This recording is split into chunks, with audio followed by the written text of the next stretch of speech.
Je vais tout d'abord me présenter. Je m'appelle Alissa, j'ai 34 ans et je suis maman de 2 magnifiques enfants. Les membres de ma famille sont les piliers de ma vie et je suis très attachée aux valeurs familiales. C'est pourquoi il était important pour moi de vous les présenter, car sans eux, je ne serais jamais arrivée jusqu'ici. Je vous explique brièvement. Avant de devenir parent, j'ai travaillé dans le domaine de la vente. L'objectif de mon travail était de pousser le client à la consommation. Ce boulot ne me plaisait pas et n'était pas du tout en accord avec mes valeurs, mais il m'a permis de me lancer dans la vie. Lorsque je suis devenue maman pour la première fois, j'ai réalisé que je ne voulais plus retourner faire ce travail contraignant et que j'allais garder mon fils à la maison jusqu'à son entrée en maternelle. Ma fille pointa le bout de son nez 2 ans plus tard et resta également à la maison. Ma passion pour le domaine de l'enfance était déjà bien ancrée. Avant la naissance de mon premier enfant, je réalisais une formation à l'IFAPME pour l'obtention du diplôme de directrice de maison d'enfants. Malheureusement, les moyens financiers requis pour cette infrastructure n'étaient pas à ma portée. Dans le passé, ma situation familiale a fait en sorte que je doive subvenir à mes besoins dès mon plus jeune âge. Je suis donc allée travailler, ce qui m'a valu de quitter l'école sans avoir reçu mon certificat. Mais voilà qu'en 2018, je m'inscris à l'Institut de formation continue pour l'obtention de mon CESS. Cela restait un regret pour moi de ne pas avoir terminé mes études. Mais je ne pouvais pas en rester là. Mes enfants m'avaient apporté quelque chose de merveilleux. L'envie de me dépasser. C'est alors que je me suis posé de nombreuses questions, j'ai écouté mes propres besoins, mes propres envies. J'avais l'immense désir d'effectuer un travail dans lequel je serais amenée à accompagner des enfants dans leur développement. Au terme de ces 3 années, je suis conquise par tous les aspects du métier d'enseignant. Je vais maintenant vous présenter la construction de mon identité professionnelle à travers la fleur de paquet.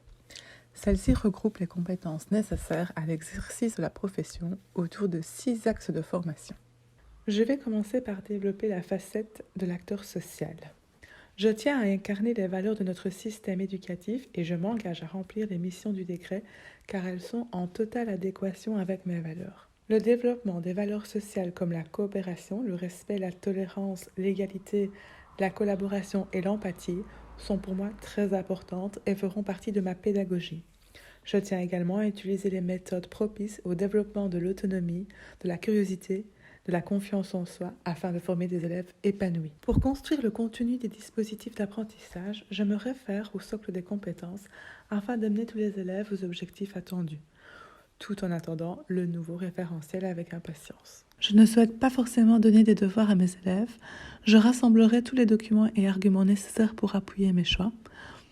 D'un point de vue personnel et professionnel, j'ai pu observer tous les aspects négatifs concernant le travail à domicile. Nous allons maintenant passer à la facette du maître instruit.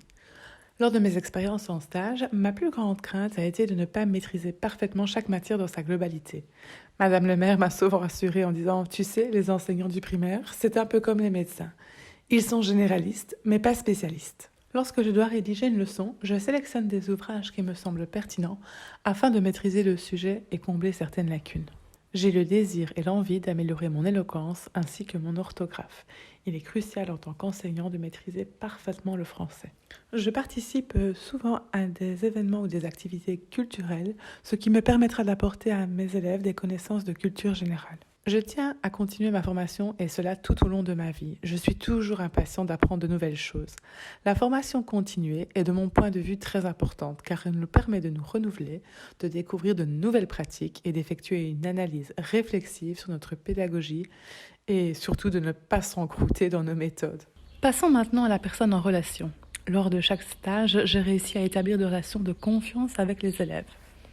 Et même si je redoute le contact avec certains parents, cela ne m'empêche pas de penser aux besoins qu'ils éprouvent de participer à la scolarité de leurs enfants.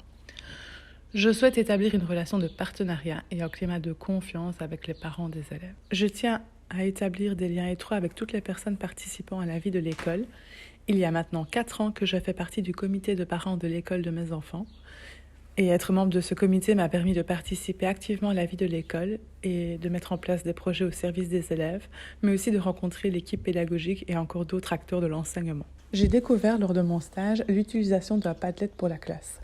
L'enseignant y fournit des informations sur la vie de la classe, les événements à venir, le journal de classe. Inspirée par cette découverte, j'ai donc réalisé mon propre Padlet. Pour l'instant, il me sert à stocker les ressources pédagogiques que je trouve pertinentes.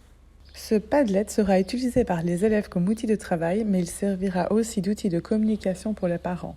Ainsi, ceux-ci pourront avoir une vue d'ensemble et recevoir des informations sur la vie en classe. Lors de mon apprentissage à la haute école, j'ai été amenée à collaborer avec mes collègues à de nombreuses reprises, ce qui a été très enrichissant. Je pense qu'un bon enseignant doit discuter, échanger et partager ses méthodes pédagogiques avec l'équipe éducative. Je pense sincèrement que pour amener les élèves à la réussite et éviter les échecs scolaires, nous devons entrer en contact et comme les élèves, nous devons construire ensemble. Passons maintenant à la facette de l'enseignant-chercheur. Le développement de cette facette me plaît beaucoup car je suis une personne curieuse. J'aime particulièrement lire et apprendre de nouvelles choses.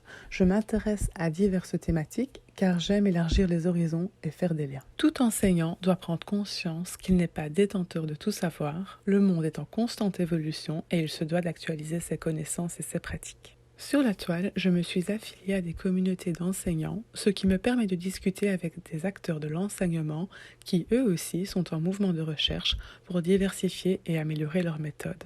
J'ai eu la chance de participer à un travail collaboratif pour le cycle 5-8.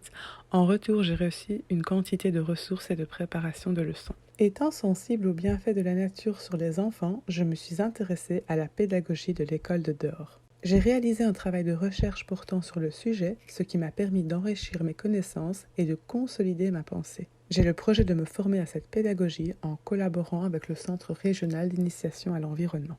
Tournons-nous maintenant vers la facette du pédagogue. Je veillerai à construire des situations d'apprentissage porteuses de sens et proches du vécu des élèves, dans lesquelles ils pourront réinvestir leur savoir, mais aussi des situations provoquant un déséquilibre amenant à la réflexion et au progrès. C'est par la confrontation avec ses pairs que l'on fait évoluer ses représentations et c'est ensemble que nous construisons notre savoir. Complètement partisan de la pédagogie active, je n'hésiterai pas à instaurer au sein de ma classe des techniques inspirées de la pédagogie freinée, comme la correspondance, le texte libre, le quad neuf et le conseil de coopération. J'ai suivi les formations de CPC et de morale grâce auxquelles j'ai acquis des compétences méthodologiques pour accompagner les élèves dans la construction de leurs valeurs morales et de leur esprit critique. Afin d'accompagner les élèves dans la progression de leurs apprentissages, j'aimerais réaliser des évaluations diagnostiques ainsi que des évaluations formatives. Dans la plupart des cas, je serai amenée à donner une cote aux élèves dans le bulletin. Mais j'aimerais joindre à celui-ci des commentaires constructifs et riches, et cela pour chaque matière. Il faut donner l'occasion aux élèves de savoir concrètement où ils en sont dans leurs apprentissages.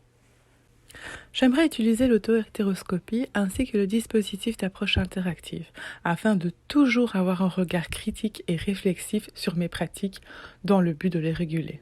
J'espère avoir la chance de tomber sur des équipes éducatives qui utilisent ces outils. J'aimerais également approfondir mes connaissances sur l'utilisation des ceintures de compétences provenant de la pédagogie institutionnelle fondée par Fernand Houry. L'élève peut avoir un aperçu global de sa progression, il évolue à son rythme et réalise son évaluation quand il se sent prêt. Lorsqu'un élève maîtrise la matière, il devient alors expert et peut expliquer et accompagner un autre élève n'ayant pas encore atteint le niveau. J'ai conscience que la mise en place d'un tel système doit être réfléchie et organisée. Voici la dernière facette de la fleur de paquet, l'enseignant praticien. Au cours de mes stages, j'ai pu observer certains enseignants et certaines méthodes d'enseignement. Ceux-ci m'ont permis d'avoir une réflexion sur l'enseignante que je voulais devenir. Il n'est pas toujours facile d'appliquer la théorie à la lettre, mais je me fixe l'objectif de mettre en relation tout ce que j'ai appris durant ma formation et je m'engage à réaliser une formation continuée et une remise en question de mes pratiques tout au long de ma carrière.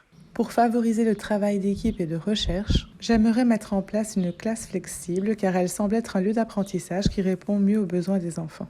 C'est un environnement de travail dans lequel l'enfant va chercher lui-même ce dont il a besoin pour mieux travailler et se concentrer. Il leur permet d'être moins statiques, d'expérimenter les choses, d'échanger avec les autres et de se sociabiliser. En résumé, il est temps de mettre en pratique toutes les idées et projets développés dans la facette de la fleur de paquet. Toutes ces facettes sont liées entre elles pour converger vers le cœur de l'identité professionnelle. Grâce au développement de chacune d'entre elles, je pourrais me définir comme étant un praticien réflexif. Je garde en vue mon objectif principal qui n'est pas la performance de l'élève, mais plutôt son épanouissement et son évolution. Je vous remercie pour votre attention.